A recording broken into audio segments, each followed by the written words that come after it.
recuerdo que una vez me tocó entrevistar a Santiago Carrillo y yo le veía inquieto y me dice al final, ¿puedo fumar? Y yo le dije, hombre, si no las personas que nos están viendo pensarían que usted no es el verdadero Santiago Carrillo, fume usted. Entonces Pablo me ha dicho, dice, oye, ¿puedo llevar cientos de personas a la puerta del Ateneo? Digo, hombre, Pablo, si no traes cientos de personas a la puerta del Ateneo, nadie va a pensar que eres el auténtico Pablo Iglesias. Entonces hoy está con nosotros nuestro compañero, nuestro amigo, Pablo Iglesias. Yo creo que es el auténtico referente, la oposición social. Ya sabéis que Felipe González instauró la figura del líder de la oposición, el jefe de la oposición, que fue a don Manuel Fraga, nada más y nada menos. Un guiño a lo que luego ha venido siendo esa consolidación del bipartidismo. Y hoy los tiempos están cambiando, que es una barbaridad. Hoy tenemos un líder de la oposición, pero de una oposición social. La oposición, digamos, formal, el jefe de la leal oposición, es alguien en la política española absolutamente irrelevante. Pero Pablo no es una persona al que se necesite presentar, sino que hay que presentarle bien. Y por eso he acudido a esta buena amiga, compañera, tertuliana de Teleca, pero también ha sido una de las portavoces de las marchas de la dignidad en Madrid, también una activista de la plataforma de afectados por la hipoteca, pues esta nueva hornada de activistas sociales que nos están haciendo avanzar de una manera muy importante en todos los órdenes. Así que, Irene Montero, preséntanos a Pablo Iglesias. No sé si necesita mucha presentación. Yo lo primero es un impresentable. Es un impresentable, quizá. Yo lo primero quiero agradecerte este regalo, el regalo de poder presentar a Pablo y además de poder hacerlo aquí, en el Ateneo, en este barrio que es Vallecas, en Teleca, que es nuestra casa, ¿no? Yo lo siento como mi casa, sé que Pablo también lo siente como su casa y los que estamos aquí, todos y todas, creo que también. Y creo que eso hace también de este programa un programa muy, muy especial, ¿no? No solo por poder conversar con Pablo, sino por hacerlo aquí. Pablo, ya sabéis, todos y todas, es eurodiputado y portavoz de Podemos. Pablo tiene una agenda muy apretada, hoy ha hecho un gran esfuerzo por estar aquí con nosotros y con nosotras. Llegamos un poquito tarde, de hecho, y creo que si para él era importante venir, es por varias cosas, ¿no? Primero por esto que decíamos, porque estamos en familia, y segundo porque yo creo que la vida de Pablo en los últimos 10, 15 años ha estado muy marcada por esa apuesta, por la construcción de herramientas de comunicación política que de algún modo han permitido desafiar a los marcos dominantes, a esos que nos quieren renegados y renegadas, a esos que nos quieren dominados y dominadas por poderes no democráticos, y herramientas de comunicación política que al final lo que han hecho ha sido invitarnos a pensar en la posibilidad de construir una vida más digna para todos y para todas. Y en ese marco está Teleca, también está La Tuerca, de la que Pablo es presentador y que además empezó aquí, por eso yo insisto en que estamos en casa, está Forapache, del que Pablo sigue siendo también presentador, y tras ese trabajo, tras ese largo trabajo de muchos años, hace unos meses, y esto es lo más conocido, ¿no? La historia más conocida de la que ahora nos podrá hablar, hace unos meses Pablo, con un extraordinario equipo de compañeros y compañeras que se ha ido fraguando a lo largo de todos esos años, hacen un movimiento de ficha, ¿no? Mueven ficha, decían ellos y ellas, y nos invitan a conocer Podemos, a construir una herramienta para el empoderamiento popular, una herramienta para la recuperación de la soberanía, y nos invitan a atrevernos a una cosa muy importante, que es ganar este país. Yo creo que esa es la primera pregunta, Pablo, que te invitaría a que conversases con nosotros y nosotras, y es ¿qué es Podemos para Pablo Iglesias? Bueno, lo primero, daros las gracias por la invitación a Paco, a Irene y a todos vosotros y vosotras. Es un orgullo estar aquí. Y para explicar por qué es un orgullo, porque esto no es una respuesta protocolaria, creo que puedo responder a la pregunta de lo que es Podemos. Lo importante de Podemos no es tanto dónde estamos y dónde vamos a llegar, que la idea es pues cambiar el gobierno de este país, sino de dónde venimos. Y venimos de aquí, digamos el gimnasio donde empezamos a entrenar para entender que la comunicación es un terreno de combate ideológico en el que se libran muchas batallas, pues fue Teleca. Fue Teleca y enfrente recuerdo la primera conversación con Paco cuando me llamó y en el el bar de enfrente nos tomamos un vino y me dijo, ¿quieres presentar una tertulia? Y me dijo algunas de las características y así empezó todo. Y creo que eso es bonito, no solamente por lo anecdótico, sino porque todo lo que hemos podido ir construyendo con la gente, pues empieza aquí, empieza trabajando de manera muy precaria, con muy poquitos recursos, y eso es una demostración de que cosas que parecen imposibles se pueden. ¿Qué es Podemos? La palabra no es casual, nos habían dicho que no se puede. Del mismo modo que nos dicen, no, vosotros tenéis razón en todo lo que planteáis, pero vuestro programa es imposible. No se puede hacer una reforma fiscal para que paguen los ricos, no se pueden prohibir las puertas giratorias, no se puede hacer una auditoría pública de la deuda, no se puede proteger la sanidad, no se puede proteger la educación, no se puede empezar trabajando en una televisión local.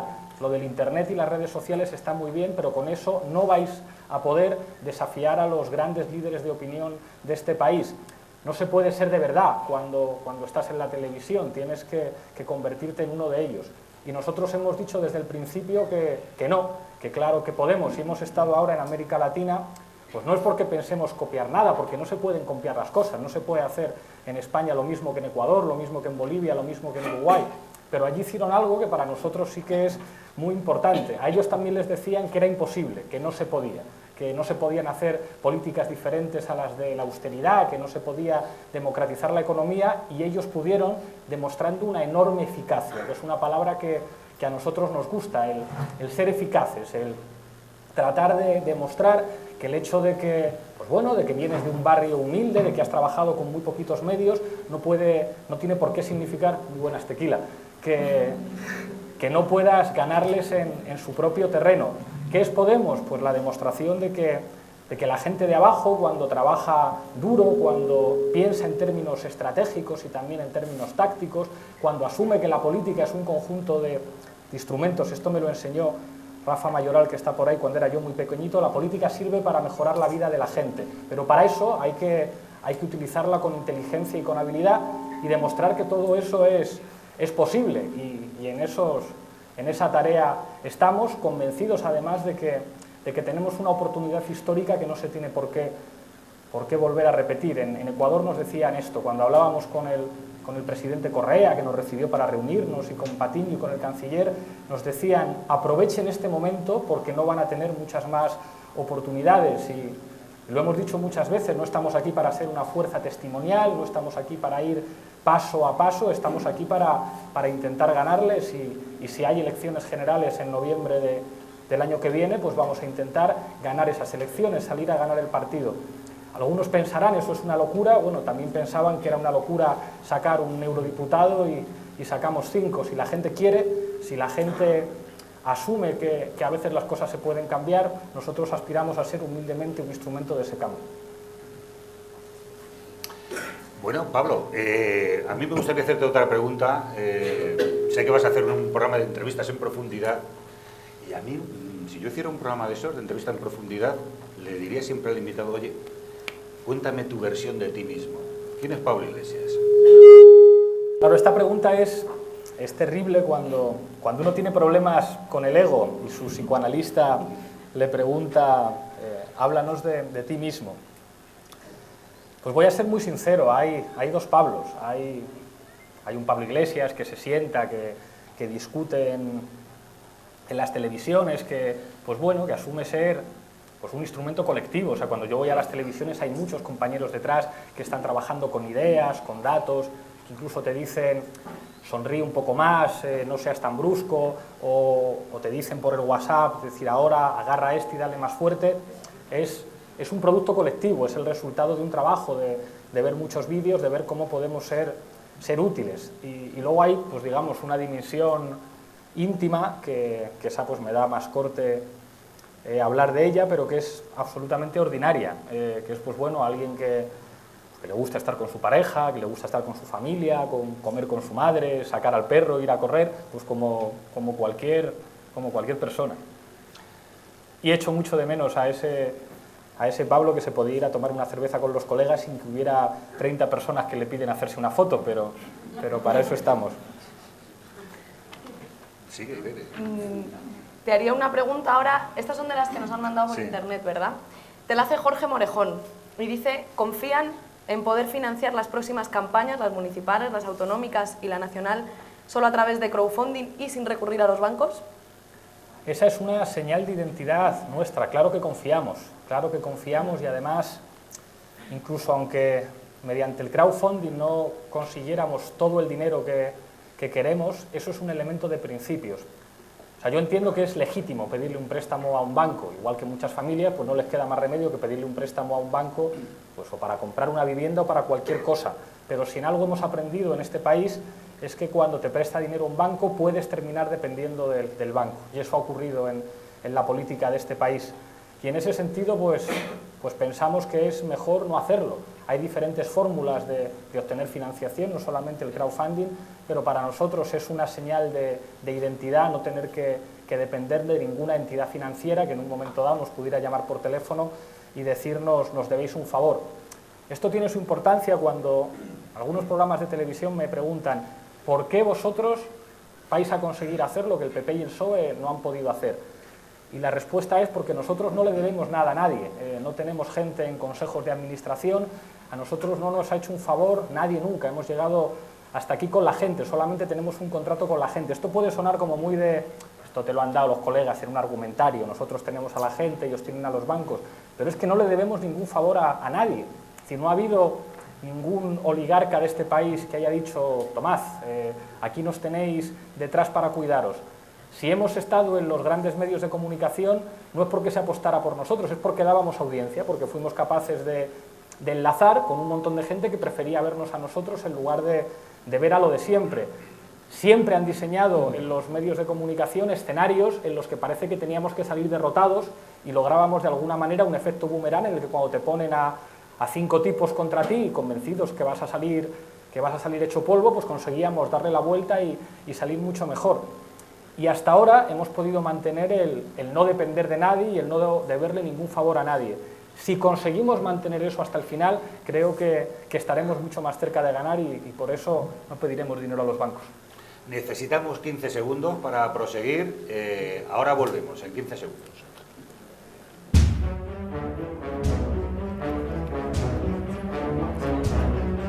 Me he equivocado yo.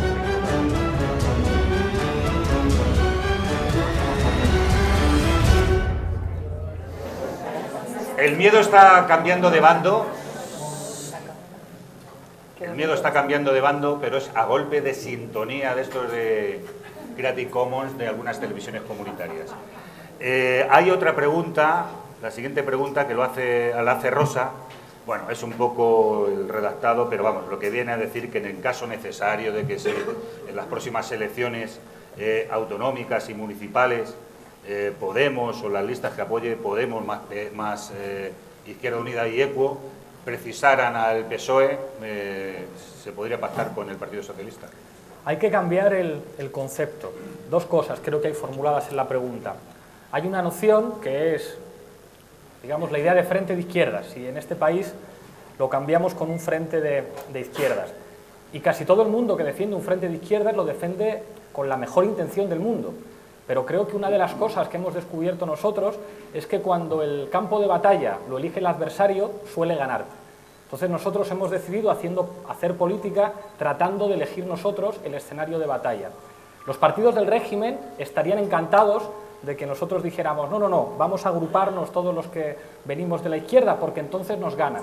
Si Podemos ha conseguido algo, ha sido cambiar el tablero de juego y decir vamos a reordenarlo y le vamos a poner otros nombres. Eso no quiere decir ser menos radical ni ser menos rupturista, eso quiere decir diseñar un escenario en el que podemos ganar. Hay gente que dice, no, es que decís que no sois de izquierdas ni de derechas. No, decimos que izquierda y derecha son metáforas que sirven para expresar cosas. Y como de repente expresen algo que nos haga perder y tengamos que estar discutiendo sobre si el PSOE es de izquierdas o no es de izquierdas, que es un debate muy tradicional, entonces nos van a ganar los de siempre. Y decimos, vamos a poner las cartas encima de la mesa. ¿Quién está a favor de prohibir las puertas giratorias? ¿Quién está a favor de que los ricos paguen más impuestos? ¿Quién está a favor de perseguir el fraude fiscal? ¿Quién está a favor de que todo el mundo pueda llevar a su abuelo a un centro sanitario o que pueda comprar o incluso que le den gratuitamente el material escolar para sus hijos? ¿Quién está de acuerdo en endurecer el Código Penal para que los delitos de cuello blanco se persigan de verdad? ¿Quién está de acuerdo con no ponerse de rodillas ante la señora Merkel? ¿Quién está de acuerdo con recuperar soberanía para que nuestra Constitución no sea un papel mojado vendido a poderes exteriores? Y de repente, cuando planteamos las cosas así, nos damos cuenta de que hay una mayoría social que se puede transformar en mayoría política. Y entonces vemos que Botín, 2 días antes de morir, en esa cena con periodistas en Milán, dice que está preocupado por Podemos. No porque Podemos represente una suerte de frente de izquierdas, sino porque Podemos ganar. Y decía, claro, es que estos no son el PSOE, a estos yo no les puedo llamar por teléfono. El problema de un acuerdo con el PSOE, el problema no lo tenemos nosotros, lo tenemos ellos, lo tienen ellos. Son ellos los que han demostrado, en contra de buena parte de su militancia, en contra de la gente que les vota, que son una fuerza política de régimen, y a los hechos me remito, esto no es retórica. Es el nuevo secretario general del PSOE, que va sin corbata y con las camisas remangadas y le gusta ir a la televisión, el que dice, nunca pactaré con Podemos, pero por responsabilidad de Estado sí pactaría con el PP.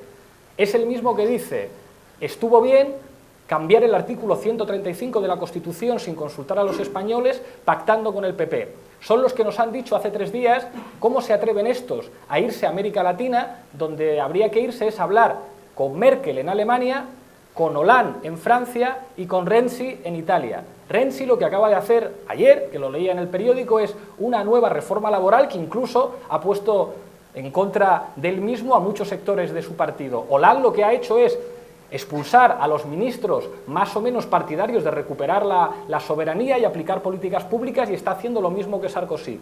Y Merkel no necesita presentación llegados a este punto. Con todo aquel que esté con nuestro programa, nosotros no tendremos ningún tipo de problema, pero para desgracia de su gente, el Partido Socialista no es digno de llevar esa palabra en sus siglas, y han demostrado con quién quieren pactar. Eso sí, nosotros hemos sido siempre muy laicos. Nosotros no le pedimos el carnet a nadie, pero la gente quiere cambio, la gente está harta de los partidos políticos, la gente está harta de lo mismo. Y cambio político no es poner regeneración en las siglas, cambio político no es quitarle la corbata a los dirigentes, cambio político no es plantear medidas cosméticas, es hacer otra cosa, y creo que no se dan las condiciones para que nosotros llegáramos a ese acuerdo.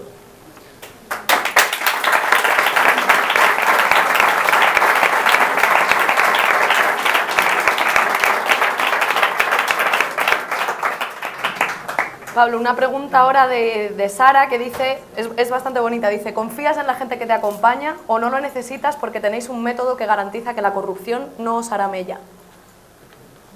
Hay que tener siempre muchísimo cuidado, y probablemente el mayor peligro ahora es el triunfalismo. Es como la borrachera de éxito. Las encuestas nos ponen muy arriba, nos sitúan incluso como segunda fuerza.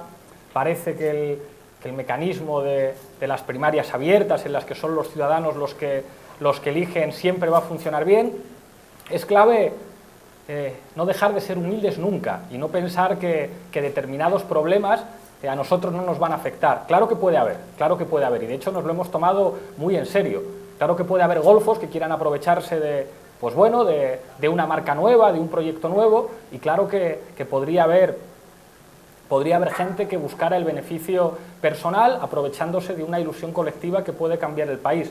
Ahí la clave no es confiarse y pensar que el método es la clave que nos va a librar de todos los problemas, sino estar muy atentos, trabajar en lo organizativo de manera muy seria y saber que eso a nosotros no nos lo van a perdonar nunca.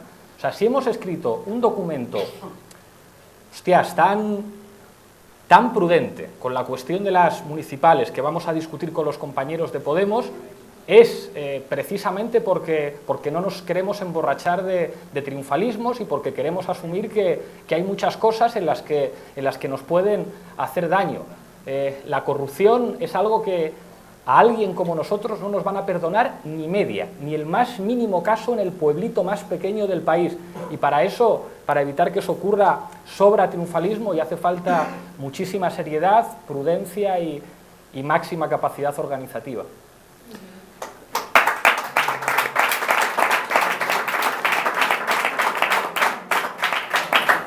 Siguiente pregunta. La hace Pedro y dice, ¿se va a presentar Podemos como tal a las elecciones autonómicas? Él dice en concreto aquí en la Comunidad de Madrid. ¿Va a haber una lista de Podemos en la Comunidad de Madrid? Es una discusión abierta y yo creo que yo ya he intervenido bastante en esa discusión abierta. Hay varios documentos presentados por muchos compañeros. Cuando a mí me preguntan, yo doy mi opinión. Pero creo que lo que toca ahora es respetar el proceso asambleario de la gran asamblea y que los compañeros y compañeras discutan cuál es la fórmula más inteligente. Solo diré una cosa. El cambio político fundamental en este país son las generales. Es decir, ojalá hubiera elecciones generales antes de las autonómicas y antes de las municipales. Algunos quieren llevarnos a un escenario en el que podemos ser más débiles o más frágiles que en unas elecciones generales donde yo creo que les podemos ganar. Y ahí es fundamental que nosotros actuemos siempre tratando de evitar que el adversario lo tenga fácil. Y creo que ese elemento lo tenemos que tener en la cabeza cuando discutamos entre todos y todas cuáles son las fórmulas más inteligentes de estar en las municipales y en las autonómicas. Vamos a estar de una u otra manera, pero creo que hacer política es empujar las contradicciones del adversario y siempre tenemos que tener presente esa clave que tiene como objetivo a medio plazo ganarles las generales. Una pregunta de Iván García que dice que si crees que la posibilidad de ganar las elecciones pasa por llegar a acuerdos amplios de mayorías con más movimientos. Fíjate, diría con más ciudadanos. Una de las cosas que hemos aprendido en este viaje que nos contaban y que también lo hemos aprendido en la campaña electoral que hemos hecho es que no hay sopas de siglas, representen esas siglas a movimientos u organizaciones políticas más clásicas, sino que la clave es la gente. O sea, nosotros hicimos una apuesta en un momento de reflujo de las movilizaciones, no era cuando más gente había en la calle, cuando nosotros lanzamos esta iniciativa. Y la televisión nos dio la oportunidad de descubrir que hay cientos de miles de personas en sus casas que a lo mejor no tienen un espacio en el que hacer política y que sin embargo quieren el cambio.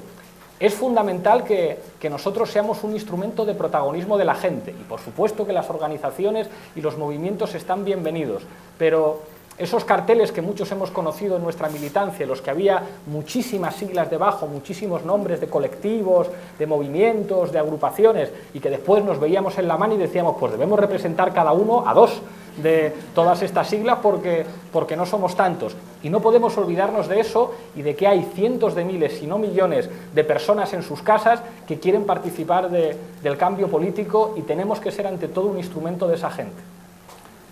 Bueno.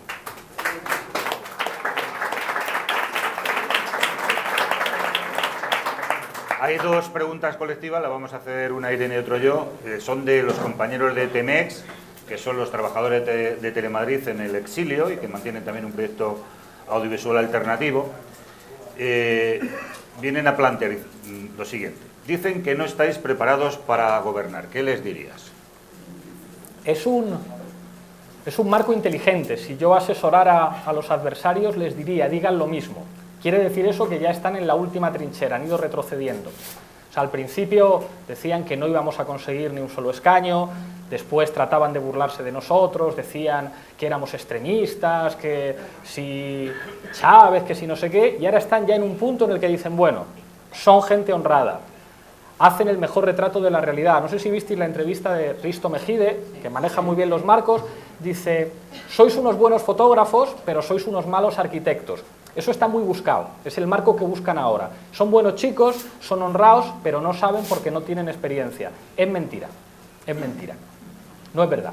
Es decir, y dicen, y su programa no es viable. Mentira, claro que es viable. Lo que no es viable es seguir haciendo exactamente lo mismo que se ha hecho hasta ahora. Es decir, lo que se ha hecho en este país es decir, vamos a salir de una crisis económica empobreciendo más a la gente. Es mentira.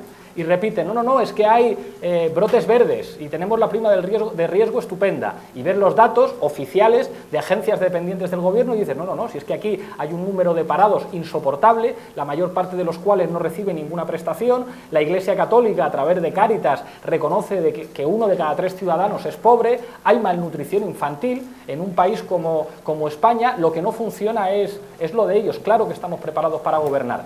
Eso no quiere decir que sea fácil. Eso no quiere decir que no haya contradicciones y dificultades que haya que superar, pero que ellos digan que no estamos preparados para gobernar es una demostración de que no les queda nada más. Ya han ido retirándose de cada posición, de cada posición, de cada posición, y ahora lo que dicen, somos los únicos que tenemos experiencia.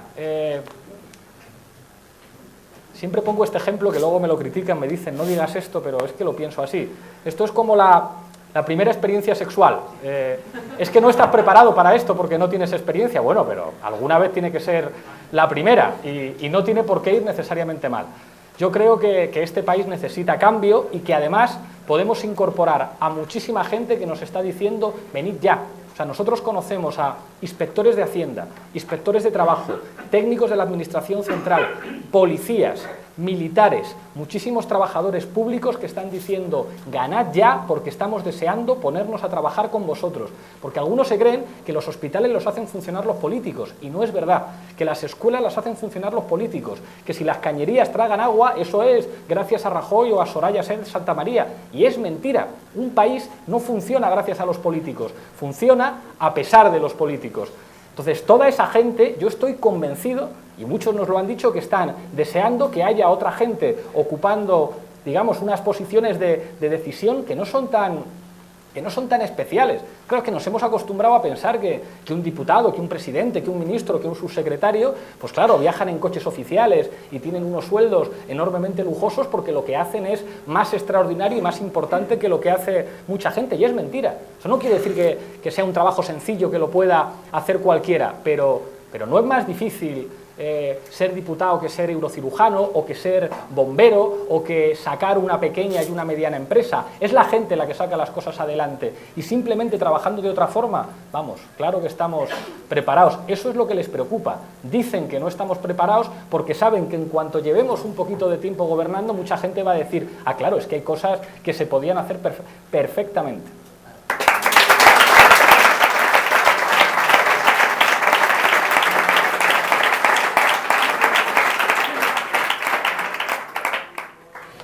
La última pregunta o segunda de esta pregunta colectiva dice, ¿cómo serían las televisiones públicas, nacionales y autonómicas en una hipótesis de gobierno de Podemos? Pues ahí es fundamental que no sean televisiones al servicio del partido político de turno.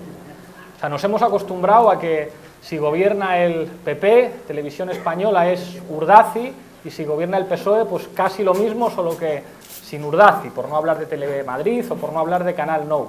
Nosotros decimos que los medios de comunicación son absolutamente centrales en la democracia. Es más, yo os digo, es mucho más importante lo que se discute en la televisión que lo que se discute en los parlamentos. No puede haber democracia si la información no es un derecho. Si la información se convierte en un privilegio de millonarios, que son los únicos que pueden informar, o del gobierno de turno, entonces se está atentando contra la democracia. ¿Cómo deberían ser las televisiones públicas? Pues deberían ser un ejemplo de calidad informativa, eso no tiene nada que ver con que sean aburridas, un ejemplo de pluralidad y un ejemplo de servicio público. Uno de los problemas, y cualquiera que leáis prensa habitualmente, en especial prensa online, es que muchas veces las noticias no están concebidas para informar, sino que están concebidas para vender. Por eso, en el caso nuestro, imaginaos, ves el titular y dices, oh, esto va a ser tremendo, y luego la lees y dices, pero este titular no se corresponde con algo tan nimio como lo que hay detrás. Claro, porque la noticia se convierte en un producto de marketing, en una mercancía que sirve para vender. Eso es incompatible con la democracia. Los medios de comunicación públicos no puede ser que estén al servicio del gobierno que manda, sino que tienen que ser un servicio público, como la sanidad, como la educación. O sea, no puede ser que a los cirujanos los nombre el gobierno y que a los profesores los nombre el gobierno. Pues a los periodistas tampoco. Y tienen que ser un ejemplo, además, de que precisamente por eso el nivel de calidad, de pluralidad, las cosas que se van a poder hacer, sean algo de lo que la gente en última instancia se sienta orgullosa. Y es crucial proteger la libertad de los periodistas. Nunca puede volver a ocurrir en este país que un señor, por ser multimillonario y ser el dueño de tu medio de comunicación, o por ser un cargo político y ser el dueño de tu puesto de trabajo, tenga que decirle a un profesional de la comunicación qué puede escribir y qué no puede escribir. Y nosotros, para hacer eso, tampoco podemos ser arrogantes. Siempre que me dicen, ¿qué haríais vosotros? Escuchar a los periodistas, hacer una hacer reuniones con representantes del mundo del periodismo, con los periodistas, para preguntarles quién ataca vuestra libertad y a partir de ahí ver qué podemos hacer todos juntos. Igual que para hacer una ley sobre la sanidad o una ley sobre la educación hay que reunirse con los profesionales, eso es lo que haríamos.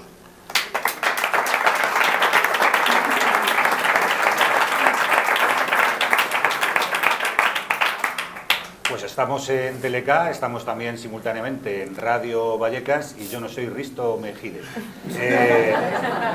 Otros 15 segundos de suspense.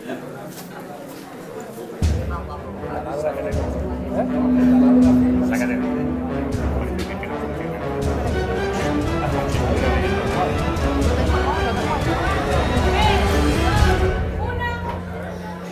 Bueno, empezamos el segundo bloque, son preguntas que están llegando al hashtag de Twitter, Implícate. La primera es si consideras imprescindible un cambio de constitución para poder hacer un cambio en profundidad. Hay que abrir un proceso constituyente, claro que sí. Cuando nosotros decimos que el régimen del 78 está en crisis, que está en crisis ese sistema de partidos, que está en crisis esa suerte de modelo económico y social que tenía que ver con los pactos de la Moncloa y con los acuerdos entre patronal y sindicatos, cuando decimos que está en crisis la institución monárquica, no tanto, y eso que estamos en el Ateneo republicano, porque los españoles se hayan hecho republicanos, sino porque la mayoría de los ciudadanos identifican la monarquía con la corrupción, con los privilegios y con la minoría de edad del país. Cuando decimos que todo eso está en discusión, por no hablar de la cuestión territorial, la solución tiene que ser democrática, tiene que ser intentar dotarnos de un nuevo marco de convivencia. ¿Cómo se hace eso? Con una asamblea constituyente en la que tratemos además de blindar determinadas cosas. La democracia solamente puede ser tal si los derechos sociales, si el derecho a tener un trabajo en condiciones dignas, a tener un salario digno, a tener asistencia sanitaria gratuita y la mejor posible para todo el mundo, el que existan pensiones, el que todo el mundo tenga el derecho a una vivienda, son cosas que dice la Declaración Universal de los Derechos Humanos. Para que todo ello se asegure, es fundamental construir, pues bueno, un nuevo documento de convivencia. El que tenemos hasta ahora ha demostrado no estar a la altura de las expectativas. La Constitución actual tiene cosas buenas, pero en general las cosas buenas que tiene no se cumplen jamás. E incluso cuando hay que reformarla, que parece que era muy difícil de reformarla, si llama a la señora Merkel, el PSOE y el PP se ponen de acuerdo para reformarla. El proceso constituyente es una manera de plantear un nuevo contrato con la ciudadanía, pero para eso es fundamental ganar las elecciones, tener una amplia mayoría parlamentaria y poder abrir un gran proceso de discusión en este país que plantee un nuevo marco de convivencia a través de una asamblea constituyente, claro que sí. Pablo, ¿qué les dirías a los que te critican por donar parte de tu sueldo a la tuerca?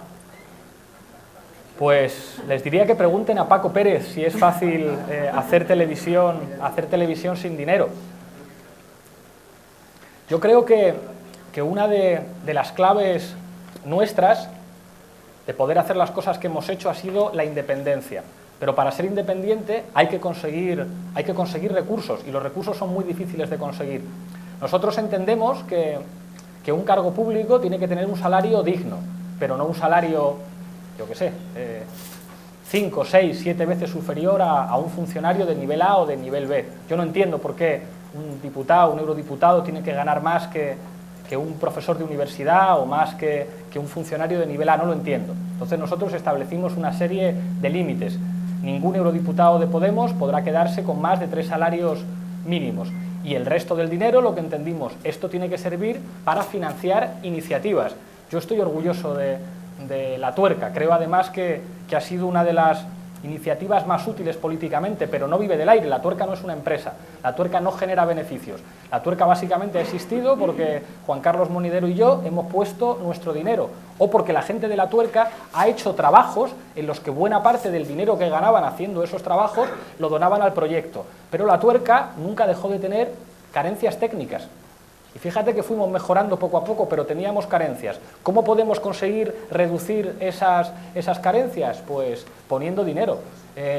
Los eurodiputados tenemos cierta libertad para donar para donar esa parte de nuestro salario a iniciativas sociales que nos gusten. Yo no he encontrado, con todo el respeto hacia otras iniciativas, una que me guste más que la tuerca y que además necesite, como el aire, poder tener recursos para seguir manteniendo su independencia, para no depender de nadie.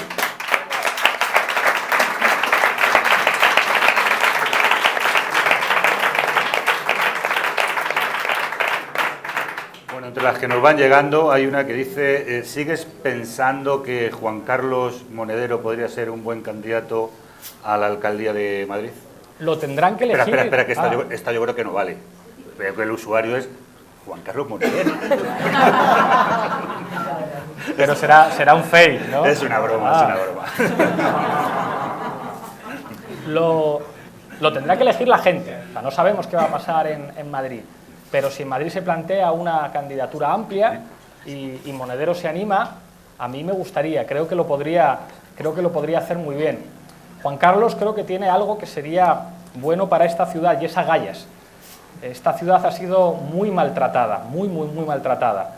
Y además creo que todos sospechamos quiénes pueden ser los candidatos o las candidatas de la casta a seguir gobernando en el Ayuntamiento de Madrid. Si Monedero quiere, los ciudadanos tendrán que decir si les gusta Monedero o prefieren a otra persona, pero yo creo que alguien como él podría contribuir a devolver la ciudad a su gente.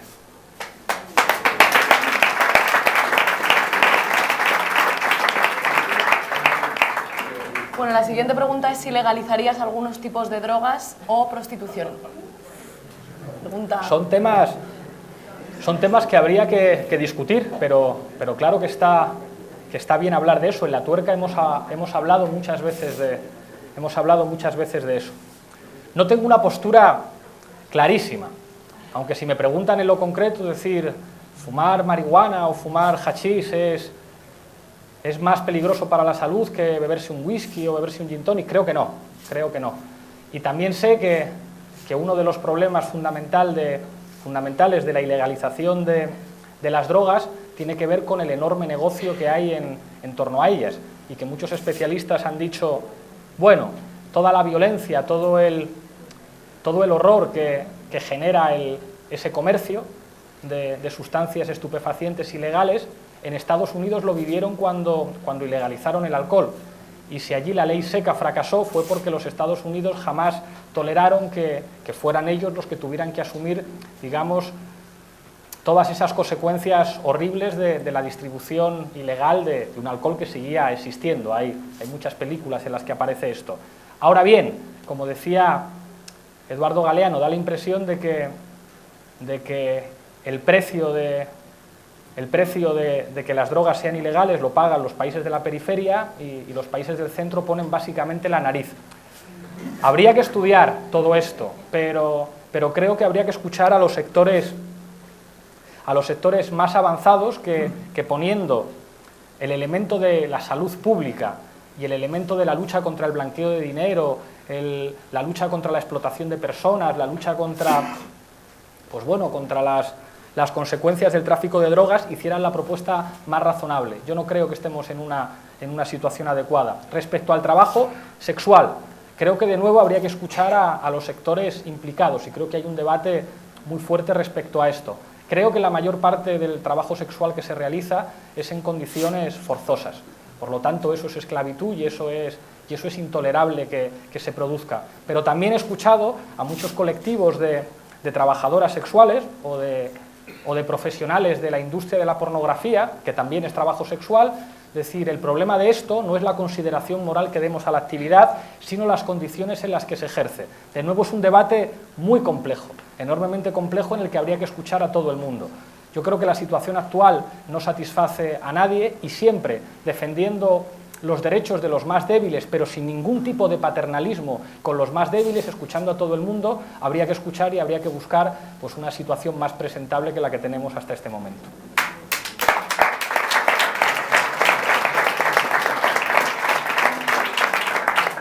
Llega el momento de vuestro turno, del turno de palabras, para hacer esas preguntas concretas. Pero antes nos vamos a ir a publicidad. No vamos a publicidad, pero la publicidad para que os hagáis socios y socias de la Asociación de Amigas y Amigos de Teleca, que es la fuente de financiación de esta modesta pero combativa emisora.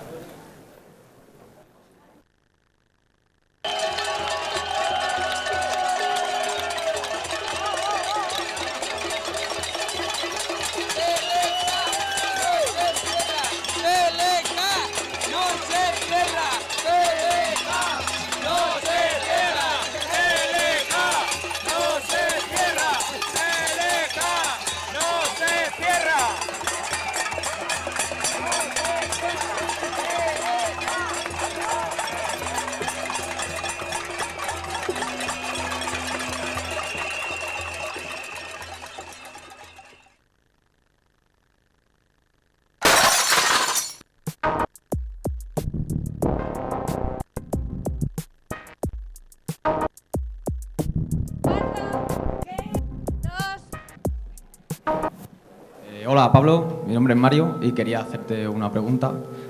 Bueno, en el caso hipotético de que después del proceso congresual o de construcción que está llevando a cabo Podemos, se decida, o las asambleas de base decidan llevar a cabo un proceso de convergencia con cualquier otro partido de izquierdas, bueno, en concreto con Izquierda Unida específicamente, espero que estés en posesión de esa información. ¿Cómo sería este proceso de convergencia? ¿De una manera preelectoral, postelectoral o, bueno, que nos los puedas explicar en caso de que fuese así y a tu opinión personal, si lo consideras viable, plausible o cómo? Gracias.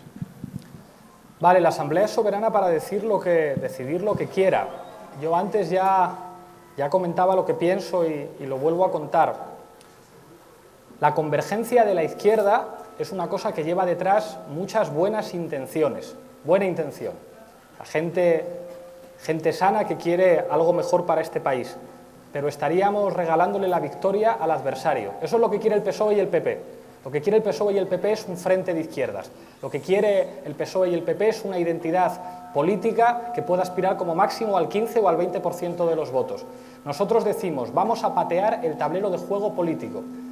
Hay un estudio que dice que el 17% de las personas que van a votar a Podemos vienen del Partido Popular. Algunos dirán, yo no quiero a esa gente, yo no quiero a nadie, que me vote nadie que en el pasado haya votado al Partido Popular. Yo lo digo muy claro, yo sí los quiero, porque sé que la única manera de cambiar políticamente este país es que haya mucha gente que en el pasado haya votado a los partidos del régimen y a los partidos de la casta que estén por el cambio. Y sé que muchos de ellos no se van a emocionar ni a identificar con los referentes simbólicos e identitarios con los que me identifico yo, con los mismos colores de las banderas, con los mismos retratos de figuras históricas que yo pueda tener en casa. Pero soy laico y soy marxista, pero soy laico. Para mí ser de izquierdas no es la camiseta que te pones, no es la radicalidad de lo que dices en tus estatutos, no es, digamos, emocionarte cantando una canción y levantando el puño, es tu capacidad para cambiar las cosas. Y partimos de una realidad en la que perdimos todo. En este país perdimos todo, perdimos una guerra, perdimos los consensos derivados de la transición. Sin embargo, yo creo que la mayor parte de la gente de mi país es gente decente, gente honrada y gente que está por el cambio. Y yo sé que para que ese cambio sea posible tenemos que trabajar con una transversalidad que nos permita ganarles. Por eso a nosotros nos tienen tanto miedo. Voy a revelar un secreto. Una conversación con Julio Anguita, al que admiro muchísimo, por teléfono en el que me decía, los peligrosos sois vosotros, a vosotros os tienen miedo, porque no saben hasta dónde podéis llegar. Ellos saben perfectamente los límites electorales que puede tener la izquierda. La izquierda puede recoger lo que deje el PSOE a su izquierda. Nosotros lo que decimos es, no vamos a renunciar a ningún elemento programático, no nos va a dar lecciones de radicalidad absolutamente nadie, pero estamos orgullosos de nuestro país y de nuestro pueblo, independientemente de cuáles sean los símbolos y las tradiciones con las que se muevan. Por eso, converger no significa para nosotros llegar a acuerdos entre partidos, que nos sentemos el señor Cayo Lara y yo y lleguemos a un acuerdo de listas. El día que hagamos eso habremos perdido y habremos traicionado a nuestro país. Lo fundamental es que la gente se sienta partícipe del cambio. La gente está harta de partidos políticos, incluso de los partidos políticos más decentes, más comprometidos y más honrados. La gente quiere cambio, la gente quiere protagonismo. Por eso, siempre que nos dicen esto, nosotros decimos unidad de siglas, no, unidad popular. Y la unidad popular implica ser laicos, implica conseguir cosas que me pasan a mí, que me para gente por la calle y me dice, mira Iglesias, si yo a ti te veo que eres de izquierdas, Yo no vengo de ahí, yo no lo soy, pero te voy a votar, porque me pareces un tipo honrado, me parece que la gente que te acompaña es gente preparada, gente honesta y hace falta el cambio. Eso es lo que tiene el enemigo. Yo no le voy a regalar al enemigo volver a jugar la partida en el mismo terreno de juego en el que ellos saben que nos van a ganar. Mientras trabajemos con fórmulas que ya han sido derrotadas en el pasado, el adversario estará muy tranquilo. Si cambiamos el escenario de juego y decimos, esto no es un problema de izquierdas y de derechas, esto es un problema de la mayoría de la gente frente a una casta de sinvergüenzas, entonces les podemos ganar. La Asamblea tendrá que decidir lo que quiera, pero yo creo que nos equivocaríamos si siguiéramos pensando en fórmulas viejas para llevar un cambio que tiene que ser con fórmulas nuevas que consigan no parar una movilización de ilusión, que es lo que ha significado Podemos, que no tiene que ver solamente con la izquierda, tiene que ver con una voluntad de cambio mayoritaria que yo no querría traicionar.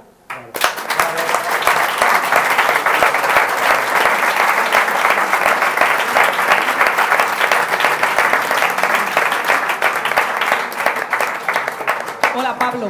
Yo te quería preguntar si habéis pensado cómo vais a reincorporar al empleo a los 6 millones de parados que hay en España. ¿En qué sectores de la producción o de dónde vais a generar esos puestos de trabajo? Porque realmente no hay nada para ellos. Tenemos a una población desempleada sin formación en los barrios obreros, básicamente. Trabajo hace 20 años aquí en los barrios. Y, por cierto, soy de Fontarrón y de la Asociación de Vecinos, o sea que... Entonces, a mí me preocupa mucho el tema porque aquí recurrentemente, cada vez que hay una crisis, lo pagamos en los barrios obreros, los chavales y los obreros menos cualificados. Y si habéis pensado cómo vais a abordar ese grave problema, que es casi endémico. Vale. Gracias. Lo primero te voy a contar, porque eres de la Asociación de Vecinos de Fontarrón, porque... os regalé lo de la subasta del sofá, que no sale en el programa, no lo sacaron, pero os lo voy a contar. Tuvimos una movida seria con ellos. 2 horas antes de que se grabara el programa, nos enteramos de que habían montado un plató en el Parque de las Tetas, enfrente de mi casa, y les dije que ni hablar, que ahí no. Y en el programa me lo preguntó y le contesté, y le dije, esto me lo avisas con tiempo, no vas a convertir mi barrio en un safari park. Y fíjate qué bonito con la gente del barrio...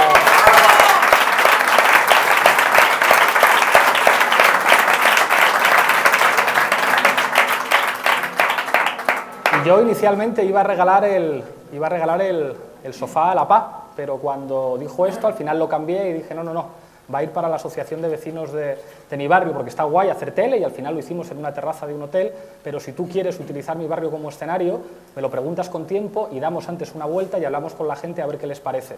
Porque me recordaba mucho esa imagen de, no sé si habéis visto la película de Maciej Kasowicz, de El odio, cuando después de que hay disturbios en un barrio van las cámaras de televisión como vamos a ver cómo vive la gente en los barrios humildes y ese tipo de espectacularización no me gustó.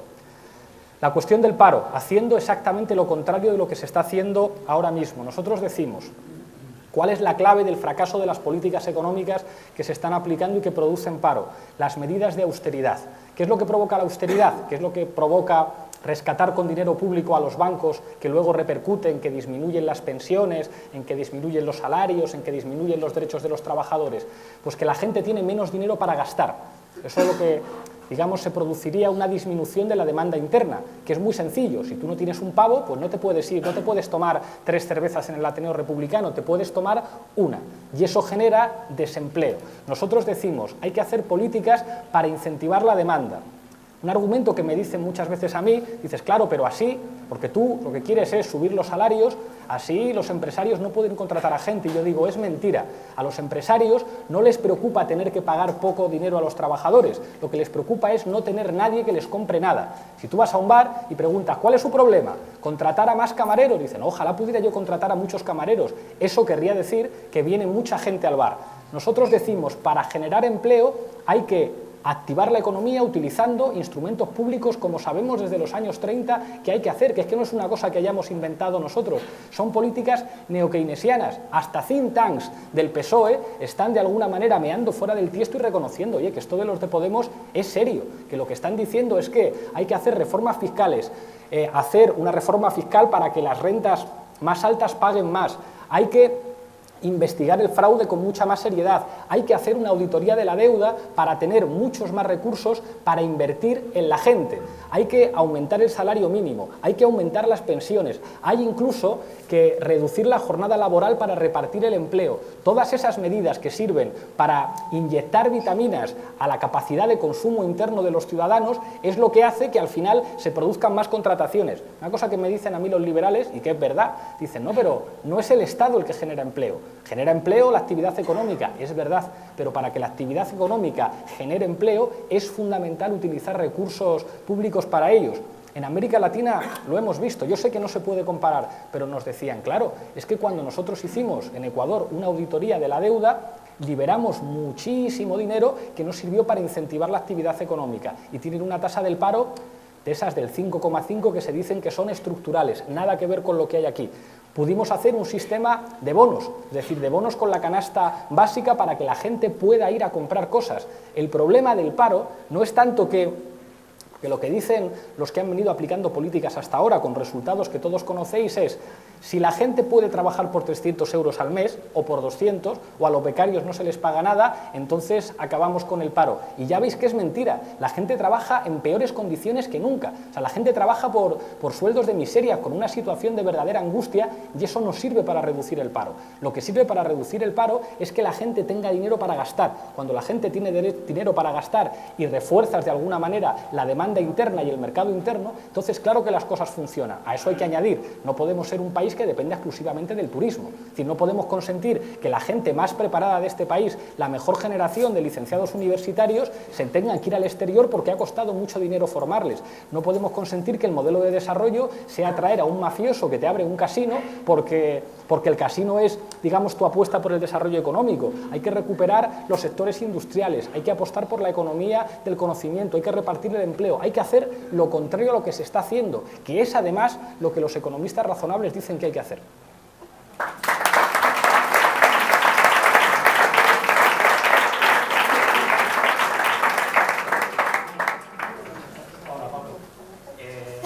Mi pregunta es la siguiente.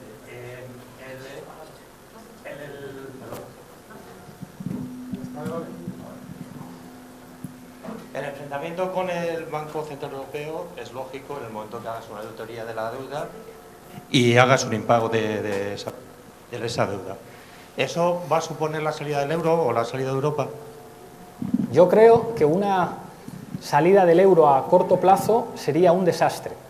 Es terrible que no tener política monetaria, terrible. Es decir, cuando en los acuerdos de Maastricht los estados asumen decir yo no puedo devaluar, yo no puedo tener uno de los instrumentos fundamentales de soberanía de un país como la soberanía monetaria, cometieron un terrible error. Pero no podemos enmendar ese error en 3 meses. Ya me gustaría a mí. Pero creo que eso sería a corto plazo lo que esperarían nuestros adversarios. Creo que lo que nos toca es ponerles el problema a ellos y además no lo podemos hacer solos.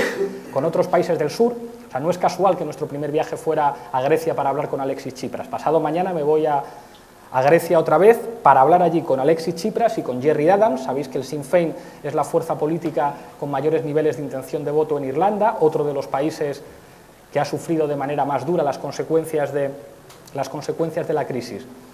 Y allí vamos a hablar de hacer unas grandes jornadas probablemente en enero o en febrero para hablar del problema de la deuda y de la recuperación soberana. Es fundamental hacer una auditoría. Una auditoría no quiere decir que no pagamos nada, quiere decir que vamos a poner encima de la mesa cuáles son las cuentas y vamos a ver qué parte hay que pagar y en qué parte nos han tomado el pelo. Es decir, no, aquí nos estáis tomando el pelo. Es decir, esto que se ha hecho en este país es como si un señor se está tomando un café y cuando pide la cuenta le pasan la cuenta de los 14 gin tonics que se han tomado en la mesa de al lado. Eso es lo que ha ocurrido en este país. A partir de ahí vemos cuánto hay que pagar y cuándo no, y eso hará seguramente, porque lo hemos visto en los países en los que se ha hecho, que los acreedores se pongan a la cola. Y cuando los acreedores se ponen a la cola, se demuestra una cosa que es la capacidad soberana de un Estado de decir, mire usted, usted va a cobrar la parte de la deuda que le corresponde, pero yo, como gobierno en mi país, tengo que preocuparme por mi gente, tengo que preocuparme por activar la economía y usted se tiene que subordinar a una cosa que nosotros llamamos soberanía nacional. Eso generará, sin lugar a dudas, dificultades, Pero si están tan preocupados, si estaban tan preocupados de que Alexis Tsipras ganara las elecciones que movilizaron a todos sus periódicos, a todos los medios de comunicación afines, si llevaron a cabo amenazas, es porque saben que es perfectamente posible. Es muy difícil que lo hagamos nosotros solos, por eso estamos haciendo un trabajo internacional tan intenso, porque es algo que nos toca a todos los países del sur. Y plantear en el futuro tener una moneda común diferente al euro, una moneda común en la que el Banco Central no pueda ser un instrumento autónomo al servicio de los poderes financieros, o recuperar una moneda nacional, será algo que tendremos que hacer con otros países y con otros pueblos del sur de Europa, pero claro que es perfectamente viable una auditoría de la deuda.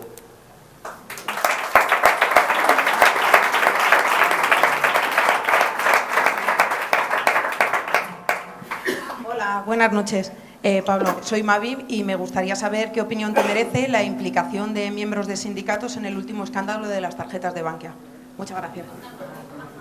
Pues me parece lo más grave, porque no es sorprendente que los ricos roben, es lo que llevan haciendo toda la vida. Pero cuando alguien que está, por su propia función, obligado a defender a los de abajo, se revela como parte de lo mismo, se revela como casta, se revela como un corrupto, nos hace muchísimo daño, porque eso desprestigia el sindicalismo, y el sindicalismo es absolutamente fundamental. Un mundo sin sindicatos es un mundo que es la ley de la selva, los trabajadores necesitan instituciones para protegerse. Por eso el mayor daño que se le puede hacer al sindicalismo es que aquellos que deben representar los intereses de los débiles se rebelen como expresión de lo mismo. Es lo que utilizan los tertulianos de la televisión para decir no, la corrupción es consustancial al género humano. ¿Hay corruptos en el PP? Claro, y en los sindicatos también. Eso implica que aquellos que defendemos el sindicalismo asumamos una cosa que puede ser dura, pero tiene que ser así. Tolerancia cero con aquel que tiene que defender a los trabajadores, con aquel que está obligado a defender a los débiles y pueda parecer como un golfo. Y tolerancia cero por la cuenta que les trae. Yo creo que la sociedad hay cosas que no las perdona, y el desprestigio del sindicalismo en este país, vinculado a guarradas que han hecho algunos representantes sindicales en nombre de los de abajo, es algo que nos está costando muy caro a todos los demás. No podemos aceptar en un país volver a tener dirigentes sindicales que se pongan del lado de los amos y no de quien tienen que defender.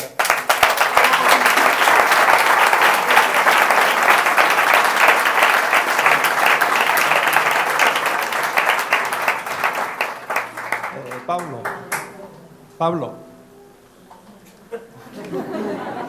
aprovechando que acabas de volver de Latinoamérica y que es una oportunidad única, me gustaría que nos comentaras un poco tu impresión personal de los contactos que has tenido con Evo Morales, con Correa, con Mújica, con Galeano, pero tu impresión personal.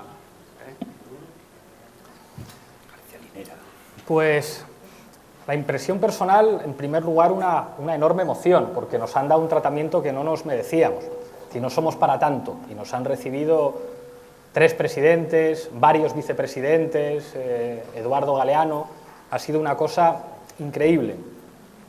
Nosotros sabemos que no es lo mismo, que los países de América Latina proceden de una historia nacional distinta, pero en lo personal nos han cargado las pilas. O sea, yo todo el rato a ellos les planteaba los problemas de hemos nacido hace muy poco, todavía no hemos hecho el primer proceso de tipo asambleario, tenemos adversarios muy poderosos, no tenemos tiempo porque vamos a tener que intentar ganar en el año 2015, y si hay algo común en todos ellos es que nos transmitían que nunca nadie está preparado nadie se cree, se levanta, se mira delante del espejo y dice yo estoy preparado para ganar ya. Esas cosas ocurren. Y nos han contado dificultades con las que se encontraron ellos, que tuvieron, que fueron capaces de superar pues con mucho esfuerzo, asumiendo contradicciones, cometiendo errores también. Y aunque por desgracia, ya digo que la distancia es enorme, ha sido una manera de cargar las pilas, porque hemos visto además a gente muy sencilla. El Evo nos invitó a comernos una sopa de arroz con pollo, que solo nos dieron una cucharita de plástico, entonces atacar el pollo era harto complicado, esto dentro del anecdotario. Y Mujica se enfadó un poco con nosotros, porque íbamos con muchas cámaras de televisión y nos decía, pero bueno, ¿ustedes son actores de cine o activistas políticos? Con Con Correa hubo una anécdota preciosa. La primera vez que nos saludamos, que nos dimos un abrazo, me dijo, veo fora Pache. Yo dije, no me lo puedo creer. Correa ve fora Pache. En fin, ha sido la sensación de... O sea, sé que esto puede sonar como, bueno, eso se lo dirá siempre. No, no, no. La sensación de estar con compañeros. Es decir, en las reuniones una sensación de cercanía, de comodidad. No era esa sensación que puedes tener aquí de que ves a los dirigentes que se sitúan en otro plano y con una actitud presuntuosa. Todo lo contrario, o sea, todas las reuniones bilaterales que tuvimos era la sensación de estar discutiendo con compañeros que se han enfrentado a problemas parecidos a los que nosotros vamos a tener que enfrentar y que nos han animado mucho. García Linera nos dijo, sigan adelante, no aflojen porque les necesitamos, y es un honor escuchar eso de alguien que ha hecho tanto por su país.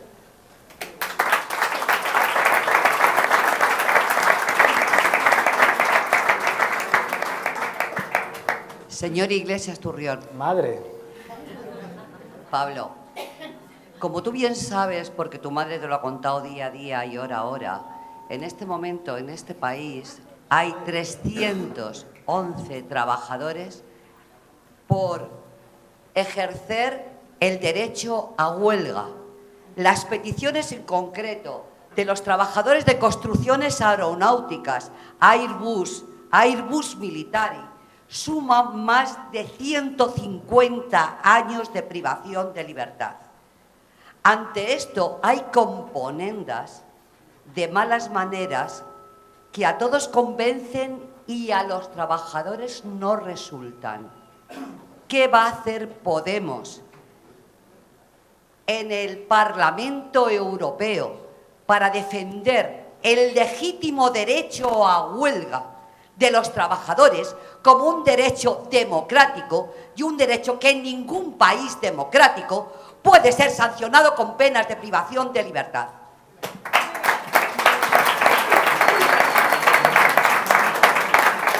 Menuda bronca que estaba echando. Pues lo que va a hacer este diputado en el Parlamento Europeo es obedecer a su madre por la cuenta que le trae. Lo denunciaremos, y no solo lo denunciaremos. Creo que sería importante, y me comprometo desde aquí a hacerlo, a invitar a una delegación de esos trabajadores al Parlamento Europeo y tratar de plantear una conferencia de prensa allí y tratar de buscar una intervención en la Comisión de Empleo, en la que nuestra compañera Tania González es miembro, y ojalá que lo podamos hacer en el Pleno también. Tratar de ser útiles, que es lo que hemos intentado hacer hasta ahora, así que desde aquí me comprometo a que se organice esa delegación, ya que tratemos de hacer una pregunta en el Pleno y una intervención en la Comisión.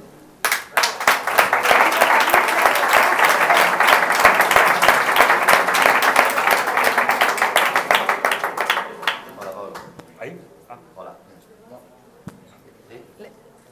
Para arriba. Hola. Quería que nos explicaras más o menos... Te pongas de pie. Quería que nos explicara más o menos tu sensación al llegar al Parlamento Europeo de qué es ese monstruo del Parlamento Europeo. Su funcionamiento interno, cómo has detectado, cómo os han visualizado a vosotros como alguien que llega nuevo, diferente, y qué sensaciones has tenido. Y fundamentalmente, ¿cuáles son los precios de la cafetería? Lo chungo de la cafetería no son los precios. No es especialmente barata, pero tampoco especialmente cara. El problema de la cafetería es que tiene como una moqueta azul y una cola. Se supone que todo el que trabaja en el Parlamento Europeo, que no sea eurodiputado, tiene que hacer la cola, y que sin embargo los europarlamentarios podríamos ir sin hacer cola a pedir que nos sirvan los camareros el café o lo que queramos inmediatamente. Eso revela el estilo parlamentario de los europeos. Cada eurodiputado tiene derecho a chofer y coche oficial. Nosotros vamos en taxi cuando llegamos al aeropuerto, y no porque salga más barato el taxi, sino porque nos parece escandaloso que 700 y pico miembros de una Cámara tengan un chofer y un cochazo de manera permanente. El Parlamento Europeo representa, cuando lo ves, o sea, sin entrar en las cuestiones, digamos, más de funcionamiento, que eso os podría contar con calma, esa imagen de la casta, de lo que nosotros definimos como como casta, una especie de burbuja de cristal. Allí operan con total libertad lobbies que actúan de manera legal tratando de aconsejar y de influir en las decisiones de los europarlamentarios, que además se pueden permitir un tren de vida y un estilo que les aleja del resto de la población. Yo no me imaginaba cómo se podía contar simultáneamente con tantos recursos, con tantos privilegios.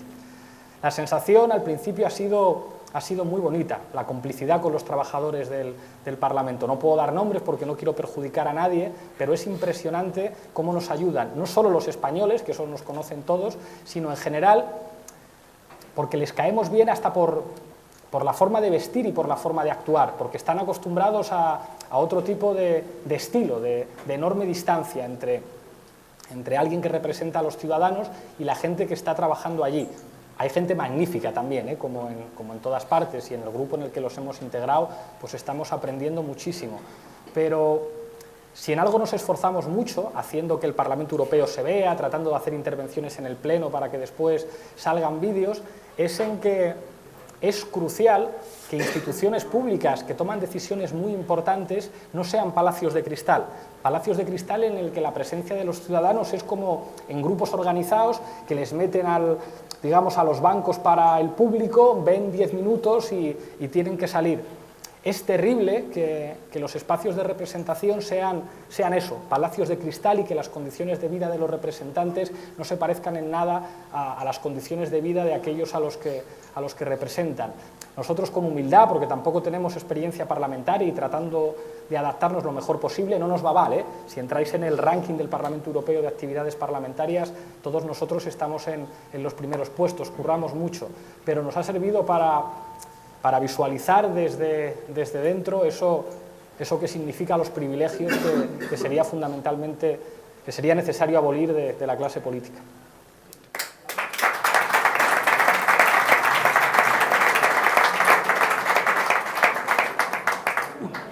Oye, vamos a ver, con lo importante que a mí me parece que es la recaudación de impuestos y que todos los ciudadanos paguemos nuestros impuestos, ¿cómo se explica el tema de la SICAV?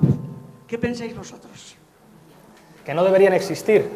Las SICAV son las sociedades de inversión de capital variable, que son básicamente un truco para que los millonarios no paguen impuestos. Decimos, todos los ciudadanos debemos pagar impuestos, y es que la mayor parte de los ciudadanos pagan impuestos y pagan mucho. El problema de este país es que no pagan impuestos los ricos. El problema de este país es que la presión fiscal sobre las grandes fortunas es enormemente baja. Nosotros hablamos en nuestro programa, que es la mar de moderado, de equiparar la presión fiscal a los niveles de la media europea y perseguir el fraude.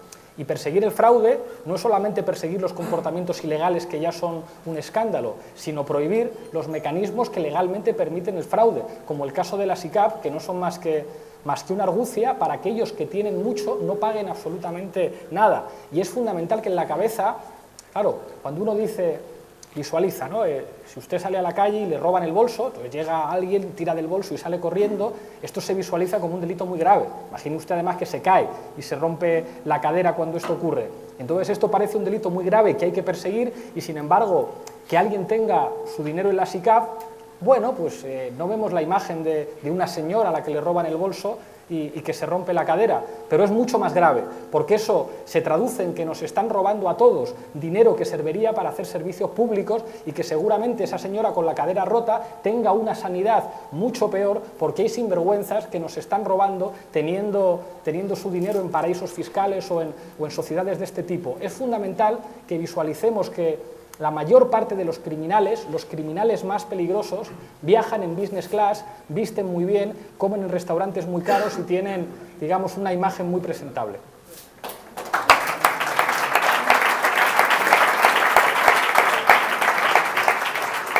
Hola Pablo, en todo este tiempo has hecho un recorrido comunicativo de aprendizaje que parte de Teleca, de esta emisora que es ejemplar y que ha sido innovadora en la televisión local, pasando por el Instituto de Radio-Televisión, en tu propio aprendizaje.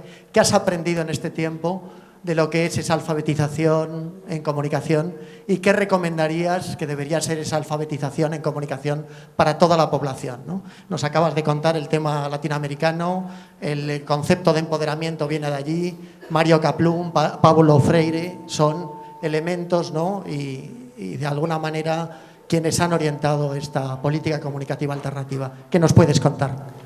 La clave fundamental es entender que la ideología es un campo de batalla. A mí me gusta mucho la Polla Records, y seguro que conoceréis algunos, una canción en la que Evaristo dice una de las pocas cosas en las que se equivoca. Dice, allá tú y tu ideología, yo tengo la mía. Eso es mentira, eso es mentira. Hay mucha gente que se cree que la ideología es una cosa como el champú de pelo que usa, que cada uno tiene la que quiere, que va. Y que tú llegas a tu casa, te miras al espejo y dices, mi ideología es esta que tengo yo soy marxista-leninista, yo carlista, yo en cambio, ¿qué va? ¿Qué va?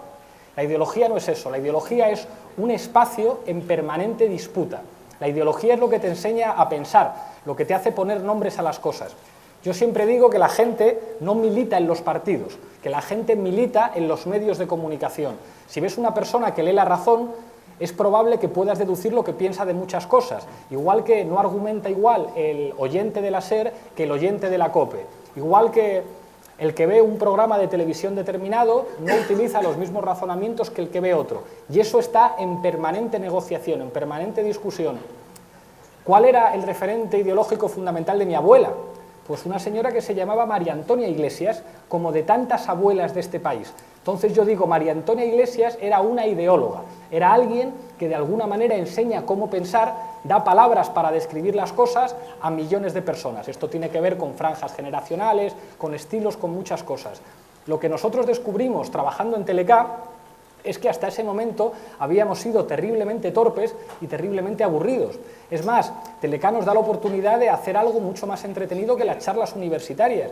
Nosotros hacíamos charlas en la universidad con la mejor intención política, pero tenían un formato en general aburrido, un formato que se alejaba mucho de lo que se ha convertido en el vehículo fundamental de transmisión ideológica, que es los formatos audiovisuales.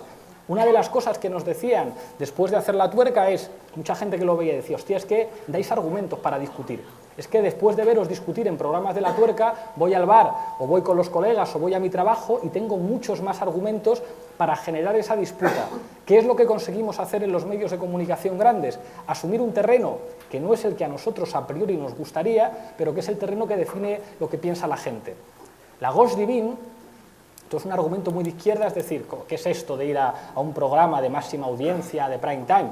Lo que hace una persona de izquierdas es estar leyendo, no sé, a Jean-Paul Sartre, o estar leyendo El Capital en su casa, o va al teatro, o va a ver una película de Jean-Luc Godard y no pierde el tiempo viendo un programa de máxima audiencia. Sin embargo, son esos programas de máxima audiencia los que definen cómo piensa la mayoría de la gente. Y es muy difícil moverse ahí, porque cuando hablas te interrumpen, porque enseguida llega la publicidad, porque el ritmo es rápido, te tienes que acostumbrar a batirte en un terreno en el que a priori no te sentirías cómodo, pero cuando lo consigues hacer bien, hostia, pasa esto. Yo creo que el fenómeno Podemos no se hubiera producido si no hubiéramos conseguido cortocircuitar de alguna manera lo que parecía normal en los medios de comunicación, y no despreciando al pueblo que tenemos. Había una expresión que se utilizaba para identificar a Silvio Berlusconi. Se decía, Berlusconi logró movilizar en Italia il popolo de la televisione. Claro, la izquierda lo decía como con mucho desprecio, el pueblo de la televisión. Claro, debe ser que hay un pueblo distinto al de la televisión. Debe ser que hay un pueblo de la literatura del siglo de oro. Y es mentira. El pueblo de la televisión es el pueblo. Y es buena gente. Es gente honrada. Es gente que puede querer el cambio, pero que se socializa con lo que tiene delante más accesible, que es la televisión. Y creo que de alguna manera logramos utilizar espacios que no son los nuestros para lograr que determinadas cosas que antes parecían imposibles ahora operen perfectamente, y creo que es una de las claves que han hecho que todo esto funcione.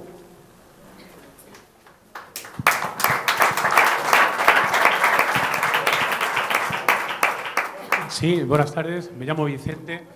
La primera vez y única, hoy la segunda vez que te escuché fue en la fiesta del PC del 2013, y allí hiciste una disertación presentando un libro que la verdad que me gustó bastante. Entre aquel Pablo Iglesias que conocí y el de hoy, pues la verdad son muy diferentes, me quedo con aquel, no tanto con el de ahora. No significa que no esté de acuerdo con parte de las cosas que dice, pero me identifico bastante más con aquel. Por otro lado, decir, Julián Guita, aunque te lo ha contado en secreto, creo que dice bastante más cosas de las que te ha contado, y lo dice públicamente para que todos los escuchemos, Él habla de un frente cívico, él habla, su organización habla de un frente en el cual participen las personas, participen las organizaciones políticas, participen los movimientos, que al final es el tejido popular en torno a un programa, eso que repite él tantas veces, programa, programa y programa, y eso es lo que tiene que calar realmente en la población. Todo esto, realmente, si no se combina con la movilización en la calle, probablemente algún día tomaremos el gobierno, pero no el poder, que es realmente lo que se trata. Decía Wilhelm Reich allá en el año 40... Es un turno de preguntas. Que las ideas... Es que luego, como sé que se va a enrollar mucho, ¿sabes? Porque decía Wilhelm Reich que las ideas dominantes son las ideas de la clase dominante. Y esto es fundamental, porque realmente ahora que los medios de comunicación realmente nos apabullan de tal manera, lo que quiere decir es que si tenemos que cambiar nuestras ideas para adaptarnos a las ideas del enemigo, pues creo que al final eso de que un gato que mueve la cabeza como un gato y tal, pues al final seremos lo que somos. Y ya termino, y es lo siguiente... No, la pregunta. Y es lo siguiente es, ¿por qué no participamos activamente en los movimientos Ganemos? ¿Por qué no participamos activamente? Porque ahí hay mucho movimiento, mucha gente, muchos partidos, y eso es una alternativa real para echar a la derechona del poder, tanto en Madrid como en Valencia, etcétera, etcétera. Y tener algunos comportamientos un poco más, entre comillas, decentes, como por ejemplo en Valencia. Gracias. Muchas gracias por la brevedad, Vicente. Creo que es una intervención magnífica y voy a coger el toro por los cuernos. Es decir, creo que podría bailarte la respuesta y tal, pero creo que has puesto encima de la mesa cosas que son importantes. Tú dices, a mí me gusta mucho más, creo que es lo que ha querido decir, un Pablo nítidamente de izquierdas que un Pablo capaz de obtener apoyos de mucha gente que a lo mejor a ti no te interesa. Has dicho también que lo fundamental para tomar el poder es la movilización. Yo digo que no, digo que no. Digo que lo que ocurrió en Ecuador, por ejemplo, es que precisamente en un momento de reflujo de las movilizaciones se consigue de una manera muy rápida un movimiento de ilusión popular que, funcionando de una manera muy laica, con todas las reticencias por parte de los sectores de la izquierda, al final demuestra que se puede. Creo que podemos, y esto lo cuento en un libro que sale la semana que viene en ACAL, o sea, definir una manera muy provocadora de definir por qué lo de Podemos funcionó, es porque hicimos exactamente lo contrario a lo que la izquierda hubiera hecho. Y no hay ninguna duda de dónde veníamos nosotros. Entonces, creo que es muy importante hacer una cosa propia de los viejos partidos comunistas, que es la autocrítica. Es decir, tengo la impresión de que a veces utilizamos fórmulas, insisto, con la mejor intención del mundo, pero que no funcionan. Es decir, tenemos que echar a la derechona juntándonos todos los de izquierdas. Yo digo, no lo conseguimos así. Llevamos 30 años haciendo lo mismo para echar a la derechona y la derechona cada vez está más fuerte. Y a veces tenemos que ser lo suficientemente laicos para entender, existe una mayoría social que puede que esté harta de nosotros. Me acuerdo perfectamente, cuando empezó el 15M, la molestia que tenían muchos viejos militantes de izquierdas. Les molestaba. Me van a contar estos niños a mí lo que es la indignación cuando llevo 30 años indignados. Y es como otra vez la izquierda que no entiende absolutamente nada. Voy con una bandera republicana al 15M y hay algunos que me miran mal. Pues claro, porque es el pueblo de este país. Porque hemos perdido siempre. Porque nos han derrotado siempre. Y nuestros símbolos fueron derrotados. Y nuestra manera de trabajar fue derrotada. Y las asociaciones de vecinos fueron derrotadas. Y el movimiento sindical fue derrotado. Nos ganaron en todo. En todo. Y un grupo de gente cantando la Internacional no va a transformar el país. Ya me gustaría a mí, porque yo vengo de eso también. A mi tío abuelo le fusilaron, mi abuelo estuvo condenado a muerte, fue a la cárcel, perdimos, tenemos el país que tenemos. Y el país que tenemos es el resultado de la victoria del adversario. Y el adversario, ¿sabes cómo quiere vernos? Nos quiere ver como siempre nos ha visto, minoritarios, pequeños, identitarios, aspirando a recoger lo poquito que deja el Partido Socialista en nuestras peleas internas, con nuestro lenguaje de siempre, que es muy grandilocuente, que hablamos de la unidad de la izquierda, hablamos de muchísimas siglas. Y creo que nosotros hemos demostrado humildemente, con todos los errores que podamos cometer y por los que tengamos que cometer, sin renunciar a esto del programa, y de la voluntad de cambio, conseguir ilusionar a mucha gente que antes no hubiera venido a las reuniones. A mí me han criticado mucho reivindicar el concepto de patria. No se puede ganar un país sin reivindicar el concepto de patria.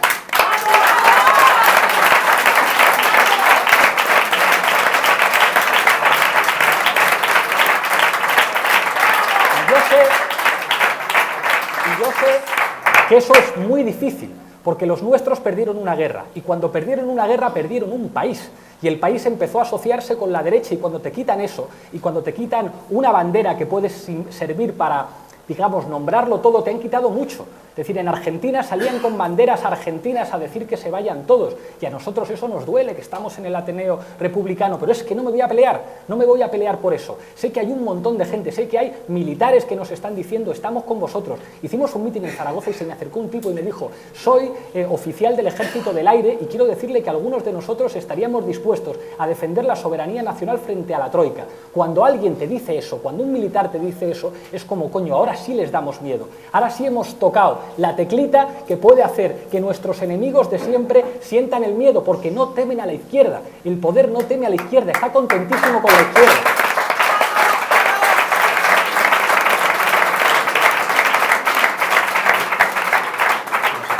Teme a la gente, y termino por donde empecé.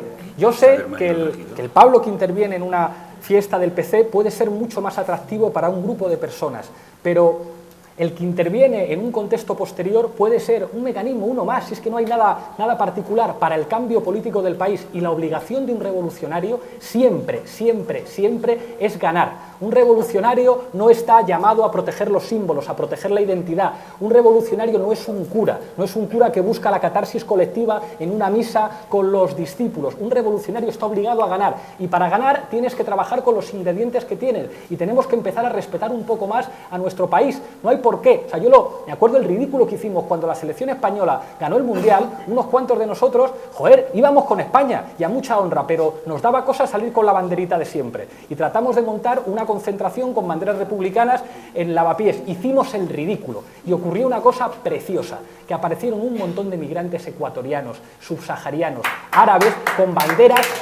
las banderas con los colores de los que ganaron la guerra civil, y eso era una manera de darles un bofetón a los fachas enorme. Un montón de negros, un montón de árabes, un montón de latinoamericanos con banderas del país, y nos dieron una lección. No me voy a pelear por eso. Estamos aquí para que todo el mundo pueda llevar a su abuelo a un hospital. Estamos aquí para que no haya niños que vayan mal vestidos y mal comidos al colegio. Estamos aquí para que los bancos no echen a la gente, no para imponer nuestros estilos, aunque tengamos toda la razón del mundo. Pero cojones, para una vez que tenemos la oportunidad de ganar, es fundamental que no repitamos lo que nos hizo perder.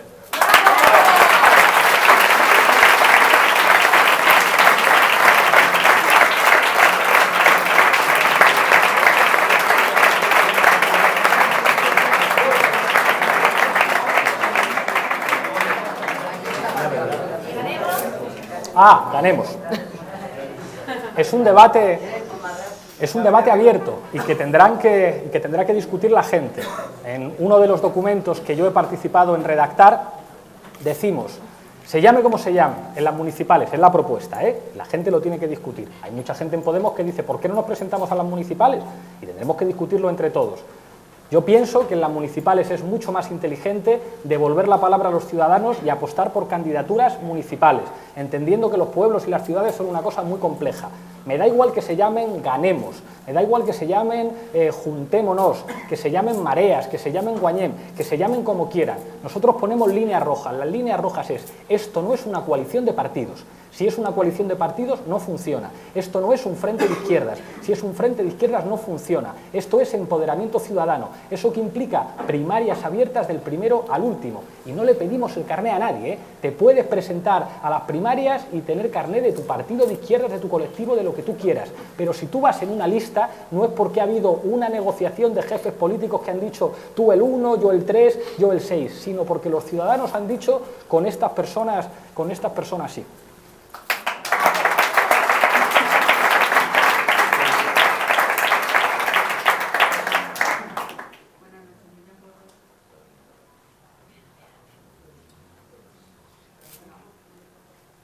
Sí, ya se oye. Me llamo Rosa. A ver, mi pregunta, sin duda, hay que ir a por las grandes empresas, a por las grandes fortunas, a por los ricos, a que coticen. Pero, ¿cómo hacemos esto para que no se vayan, para que no salgan corriendo, para que los grandes bancos, las grandes empresas digan, bueno, me ajustéis las cuentas aquí, me voy a invertir a otros países? ¿Cómo lo haríamos, Pablo? ¿Complicado, no? Gracias. Podría responderlo de manera muy fácil, con voluntad, pero lo concreto. Existen mecanismos para evitar la fuga de capitales, existen mecanismos para reformar, si es necesario, el Código Penal, pero además es mentira eso de que en un lugar en el que haya prosperidad no se invierte. Una de las grandes amenazas es, no, es que si suben los salarios las empresas se lo van a llevar a otro sitio. No, es que si hacéis una auditoría de la deuda entonces nadie va a invertir en este país. No es verdad, no es verdad. En este país se pueden hacer muchísimas cosas simplemente trabajando de otra manera. Yo he visto cómo en América Latina no se han ido las multinacionales.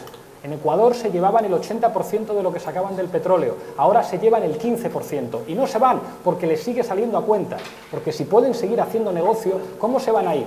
Como no es que sea un empresario y lo obligas a pagar impuestos, se van. Pues es que siempre decían lo mismo, no, es que como voten las mujeres, esto va a ser el caos. No, es que como haya jornada laboral de 8 horas, los empresarios se van. Es que como haya que subir los salarios, hacer una paga extra, haya vacaciones en verano, se van a ir. Es que como, vamos, haya que recaudar impuestos para abrir escuelas públicas, se van a ir. Siempre han dicho lo mismo, siempre han dicho lo mismo. Toda la vida se han resistido a los cambios sociales que han servido para llevar la democracia al elemento fundamental, que es la economía. Es mentira, no se van a ir. ¿Cómo se van a ir?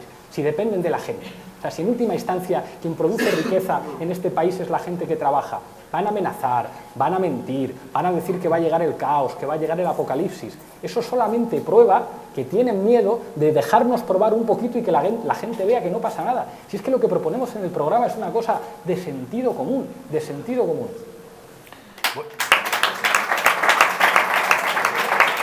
Me dicen que es la última palabra, que ya no nos queda más tiempo. Buenas noches, Pablo. Te he oído y te he visto en algunos programas y has hablado de castas. Yo no te he visto hablar, por lo menos yo, de la casta del clero. ¿El clero? Entonces mi pregunta es la siguiente. Si Podemos llega alguna vez a tener poder suficiente en el Parlamento español, ¿qué haría con las prebendas y privilegios que el franquismo y después del franquismo tiene el clero?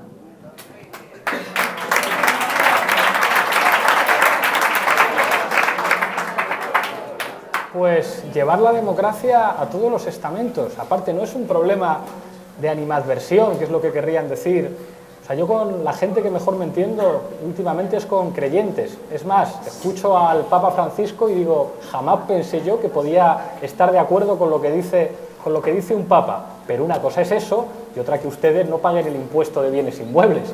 Una cosa es eso y otra bien distinta es que reciban ustedes privilegios en las escuelas concertadas aplicando doctrina que va en contra de los valores civiles del Estado y que reciban dinero. Una cosa es eso y otra es que ustedes tengan un concordato de privilegio en el que consigan que el Estado pague a profesores de catequesis con el dinero de los ciudadanos. Está muy bien la libertad religiosa y si unos padres quieren llevar a su niño a catequesis, que le lleven. Pero eso ¿por qué lo tiene que pagar el Estado? Que le lleven a catequesis, no en las escuelas públicas, ni se va a gastar ni un euro de dinero público en financiar escuelas en las que se segrega por razón de sexo a los niños. Simplemente una cosa que es que, además, vuelve a ser algo que no tiene que ver con las ideologías, el sentido común. Todo el mundo tiene derecho a creer en lo que quiera y a practicar la religión que quiera, pero hombre, a tomarnos el pelo a los ciudadanos utilizando los recursos públicos para impartir doctrina, eso es incompatible con la democracia y con un país laico.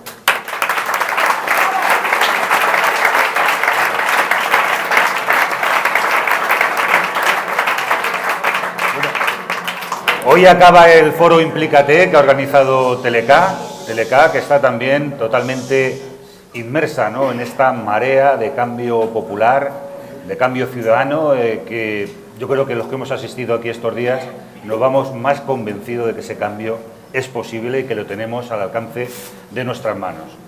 Yo creo que podemos estar contentos de lo que ha significado estos debates, este foro donde han pasado personas como Alberto Garzón, como Ada Colau, como Pablo Iglesias. Mañana continúa la Semana Vallecana. Mañana hacemos un homenaje a Luis Pastor, el músico que mejor ha cantado a este barrio. Y el domingo tenemos ese gran concierto donde Ismael Serrano va a presentar su nuevo disco, La Llamada. Muchas gracias al Ateneo Republicano de Vallecas por habernos acogido. Y muchas gracias a todos vosotros. Me dicen que se me olvidaba de que haga una mención de solidaridad con el joven del sindicato de estudiantes que, saliendo de una reunión de Podemos, ha sido salvajemente apaleado en Málaga. Gracias a todos. Vallecas tiene poder. ¿Qué ha pasado? ¿Qué ha pasado? A un chico del sindicato de estudiantes. ¿Cómo? Gallego.